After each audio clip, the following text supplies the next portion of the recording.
The inspiration wave is here, friends. It's around 1:54 a.m. I'm in the middle of koshering or kitchen for Passover, and I'm a bit tired. But commitment is a commitment. I said we're gonna do it for 30 days, and with God's help, we're continuing. So I was thinking about Yetziat Mitzrayim. We're preparing for Pesach now.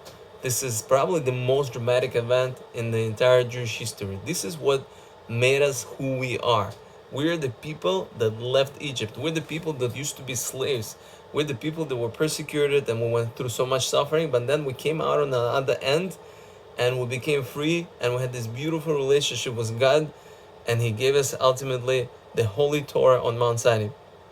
And in fact, there's a mitzvah, there's a commandment to remember the day of Exodus every single day, not just once a year.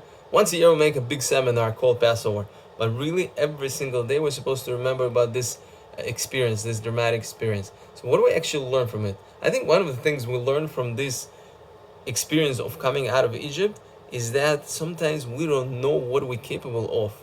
We look back and now thousands of years and said, wow, it was us. We went through this. We witnessed the miracles. We came out. We became free. We got the Torah. Wow, this is unbelievable. Sometimes a person goes through a very challenging experience and then he looks back and he said, I didn't think I could do this. This is unbelievable. As an example, one time I was working in a construction company and a development company. It was around 6 p.m. I was ready to go home for the day. And then I get an email from my supervisor, Ephraim, tomorrow we're closing on a $30 million construction loan. I need your help to please put together the documentation, the package, so we can close on the loan. I said, okay, gotta do what you gotta do.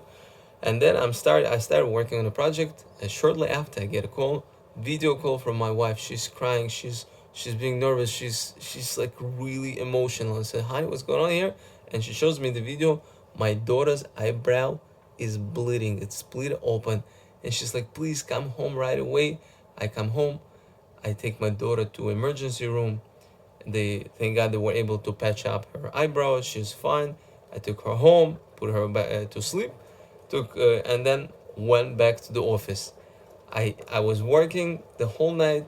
Around 5:30 a.m. I finally finished with the whole project. I emailed it back to my supervisor. I said, here, it's ready. I went home, took a shower, prayed, had breakfast, took my kids to school, and then went back to work. And I was thinking to myself at the end of the second day, I was like, wow, I was working the whole day, the whole night, and then the whole day. I didn't think I can do this. If you asked me last week, are you able to do this? I said, no way. But after the experience, I'm looking back, I was like, wow, it's amazing. I was actually able to do this. And next time I went for a job interview, they asked me, tell me about yourself. I said, you know what? I'm the person who's so committed to my job.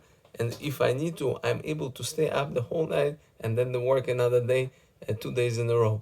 Because, how do I know this? Because I actually did it. I pulled an all-nighter and I did it actually multiple times throughout my career. And friends, sometimes life is throwing us a challenge, and we don't think we're able to handle it. But then we go through the experience, and then we look back and say, "Wow, I was able to do it. I was able. I made it on the other end, and now actually, as a result, I became a different person." Friends, have a great night. Have a great day, whatever time of the day you're watching this. Just remember, this is an amazing, amazing message. When we go through challenges, we become better, bigger, happier, stronger people.